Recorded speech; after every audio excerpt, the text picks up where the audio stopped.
అమెరికాలోని ఓర్లాండో అంతర్జాతీయ విమానాశ్రయంలో పెను ప్రమాదం తప్పింది. డెల్టా ఎయిర్లైన్స్ కు చెందిన విమానంలో అకస్మాత్తుగా మంటలు చెలరేగాయి. దీంతో అప్రమత్తమైన అధికారులు సకాలంలో స్పందించి విమానంలోని ప్రయాణికులను అత్యవసర స్లైడ్ల సాయంతో బయటకు తరలించారు. ప్రమాద సమయంలో విమానంలో దాదాపు 294 మంది ఉన్నారు. వారంతా ప్రమాదం నుంచి సురక్షితంగా బయటపడ్డారు. 282 మంది ప్రయాణికులు, 10 మంది విమాన సిబ్బంది, 2 పైలట్లతో డెల్టా ఎయిర్లైన్స్ కు చెందిన ఫ్లైట్ 1213 సోమవారం ఉదయం 11 గంటల 15 నిమిషాల సమయంలో ఓర్లాండో ఎయిర్పోర్ట్ నుంచి హార్ట్స్ఫీల్డ్ జాక్సన్ అట్లాంటా అంతర్జాతీయ విమానాశ్రయానికి బయలుదేరింది. విమానం టేకాఫ్ కోసం రన్వేపై సిద్ధంగా ఉండగా విమానం ఇంజిన్ నుంచి ఒక్కసారిగా మంటలు చెలరేగాయి. అప్రమత్తమైన అధికారులు ఎమర్జెన్సీ స్లైడ్స్ నుంచి ప్రయాణికులను సురక్షితంగా బయటకు తరలించారు.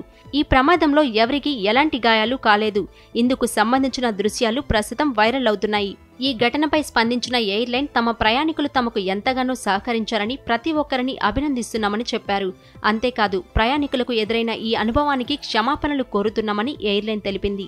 ప్రయాణికుల భద్రత కంటే తమకు మరేమీ ముఖ్యం కాదని, డెల్టా బృందాలు తమ కస్టమర్లను వీలైనంత త్వరగా వారి తుది గమ్యస్థానానికి చేరుస్తామని వెల్లడించింది. డెల్టా ఇతర విమానాల్లోని ప్రయాణికులను వారి గమ్యస్థానాలకు తీసుకువెళ్తుందని ప్రకటించింది.